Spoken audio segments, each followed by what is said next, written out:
মহাকুম্ভত সন্ধানহীন মহিলাৰ অৱশেষত ওলাল সন্ধান। ২৭ জানুৱাৰীত মহাকুম্ভলৈ গৈছিল অসমৰ বিশ্বনাথৰ মঞ্জু দেৱী আগৰৱালা নামৰ মহিলাগৰাকী। পৰিয়ালৰ লোকৰ সৈতে মহাকুম্ভলৈ গৈ প্ৰয়াগৰাজত স্নান কৰাৰ পাছতেই পৰিয়ালৰ লোকৰ সৈতে পুনৰ উভতি আহিছিল মহিলাগৰাকী। কিন্তু সেই সময়তে মহাকুম্ভত সন্ধানহীন হৈছিল সেই মহিলাগৰাকী। আৰু যিহেতু ২৯ তাৰিখে মহিলাগৰাকী সন্ধানহীন হৈছিল আৰু তাৰ পিছতে পৰিয়ালৰ লোকৰ মাজত লাগিছিল হাহাকাৰ। অৱশেষত সেই মহিলাগৰাকীৰ সন্ধান ওলাল।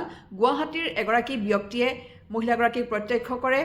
অঘৰী বাবাৰ কেম্পত আছিল সেই মহিলাগৰাকী।